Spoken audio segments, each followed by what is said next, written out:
Good afternoon, everyone. Good morning. For those on the other side of the Atlantic, we're back to book club, and we're reading a book, "Believe It" by Jamie Ken Limer, and today we'll be going into chapter 11, and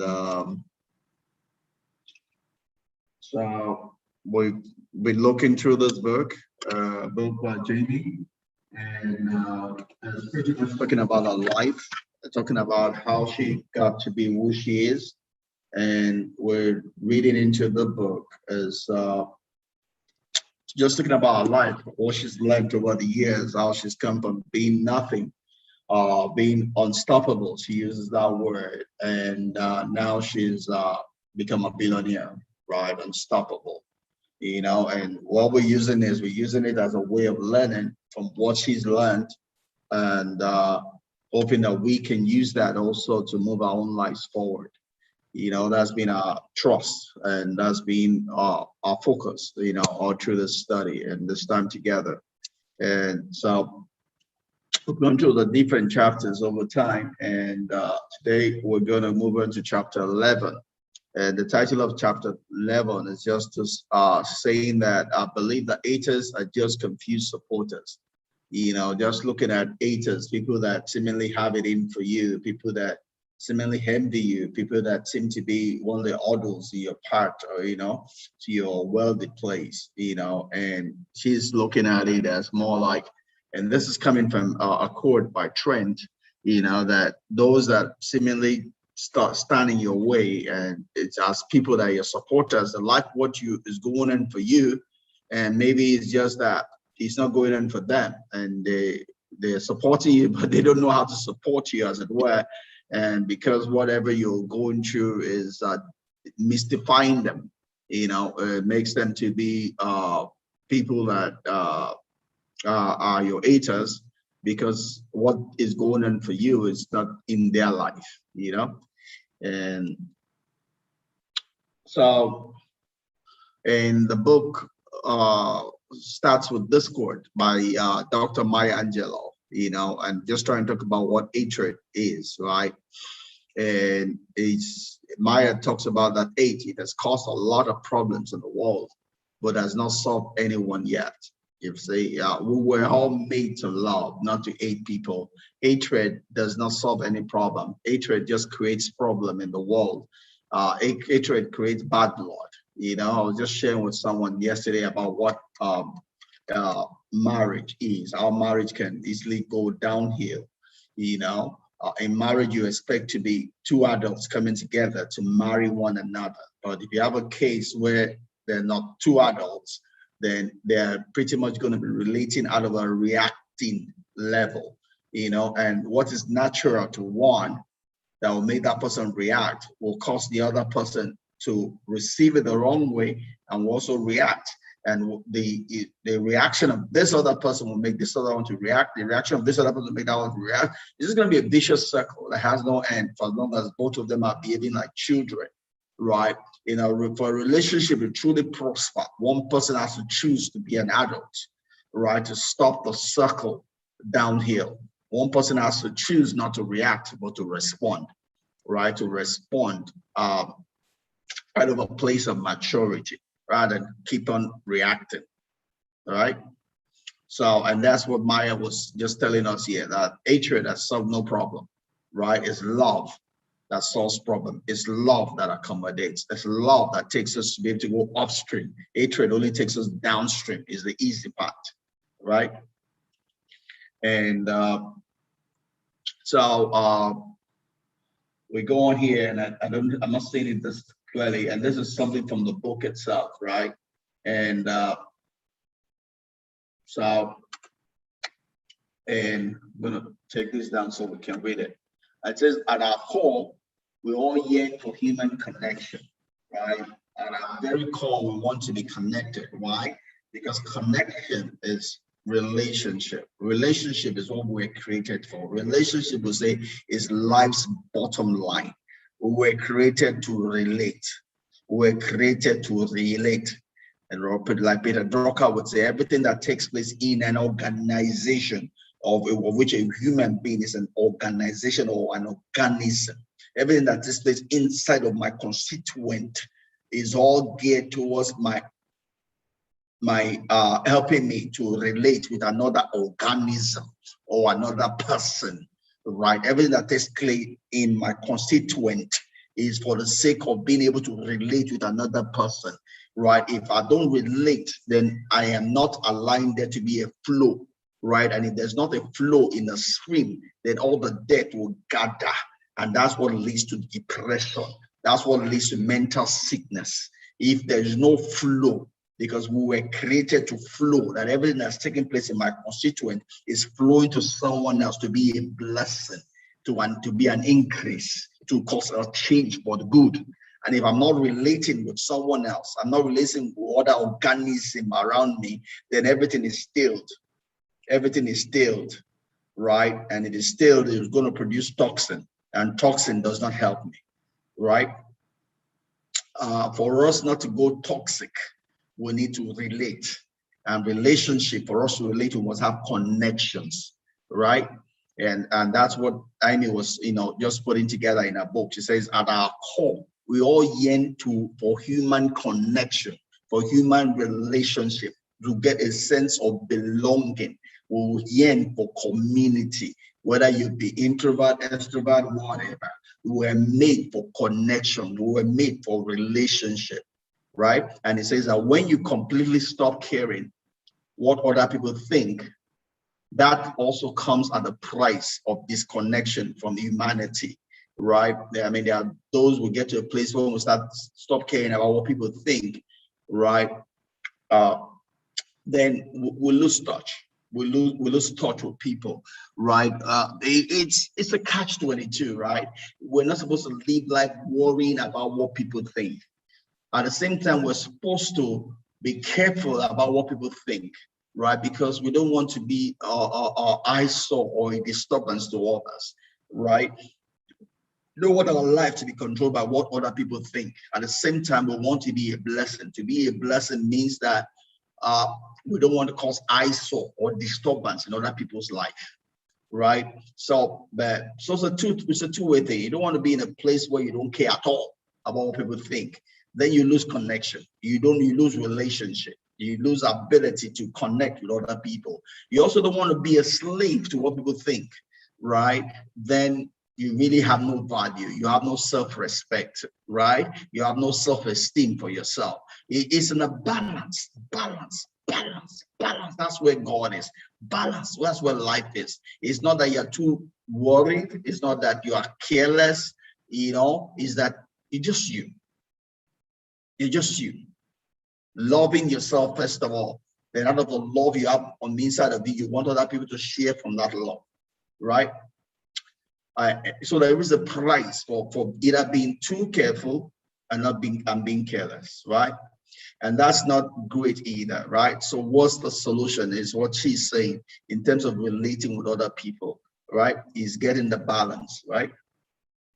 And she said, right, that what she's learned in our own journey of life is that anytime you put yourself out there, right, you put your neck out there, you take a risk, right? You tend to want to cause a change. You tend to want to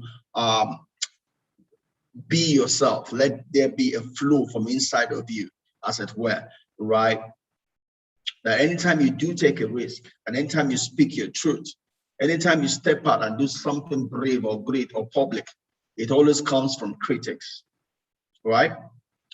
There will always be people that will always criticize you. There will always be people that don't like or are opposed to what you're doing. It's normal, right? For whatever reason, right? Some people do it because they don't like you. Some people do it because they don't like what you're talking about. Some people do it because they're just joining with other crowd. They want to belong to whatever the other crowd is. For whatever their reason is. I mean, there will always be people that seemingly reject or oppose to anything that we stand for, right? And what she said is that as much as she's learned that, and it says pretty much the only way to not get any haters or critics is to not do or say anything in your life. I mean, if you don't do anything in your life, then you probably have nobody hating you, but that's not even true. If you don't have nothing doing in your life, there'll be people then that will say that you have nothing doing in your life. So irrespective of where you find yourself, someone will always have something to talk about. So you can't allow your life to be ruled by that. You have to live above that. You have to live your life by strong reasons, irrespective of the critics or haters. Find a reason, a strong reason to live your life. Let that be the magnet that is drawing your life, right? Irrespective of the distractions. You have to have a goal. You have to have a target. You have to have a purpose. You have to have a vision.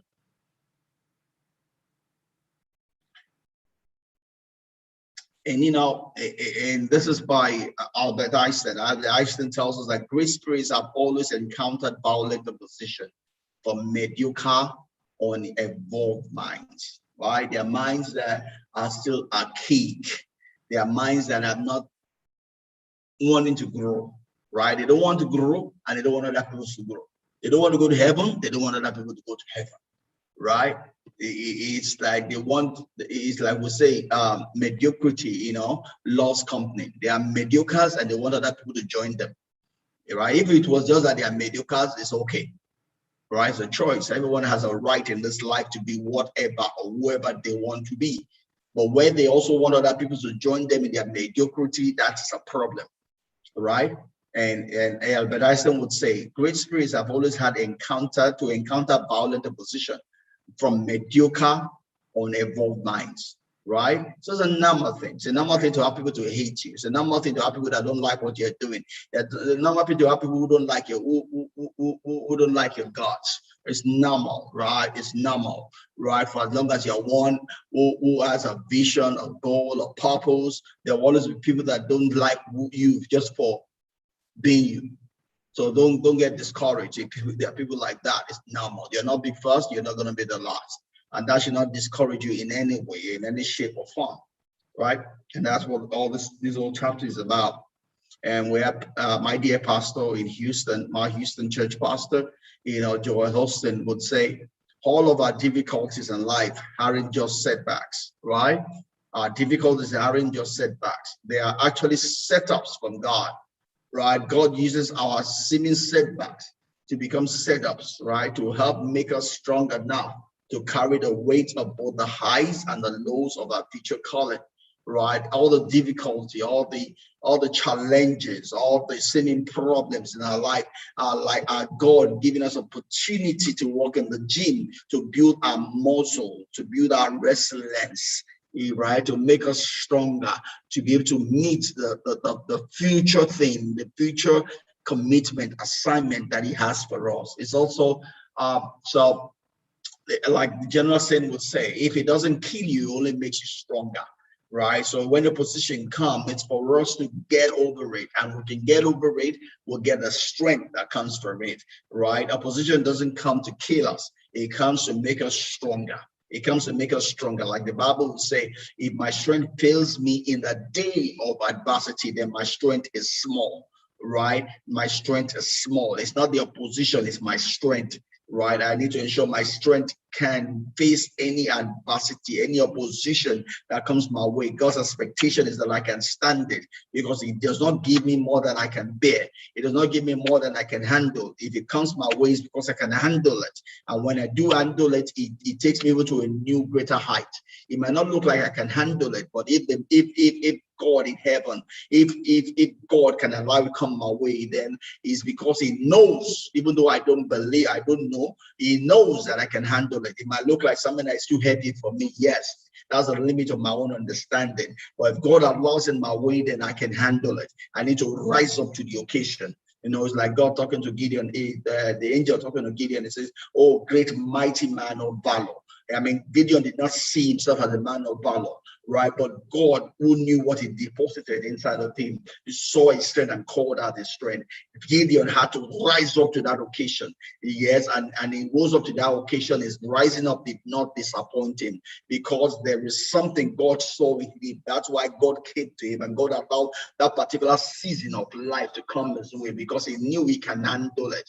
Our job is to believe God. Our job is to agree with God. Our job is not to follow the way we feel or what we think think or what we see, right? Our job is to believe God that there's a God in heaven. If he allows this to come my way, then he knows, he believes that I can handle it, right? And it's up to me to rise up to the occasion of life. Because if it came my way, then I can handle it. I have everything to handle anything that comes my way. Because if it came my way means that I can handle it. If it doesn't come my way, then maybe I can't handle it. Maybe I don't have the grace. But if it came my way, right? Not that I went out of my way to get it. It came my way means I can handle it. That's what heaven is telling me. Heaven only allows things into my life that I can handle.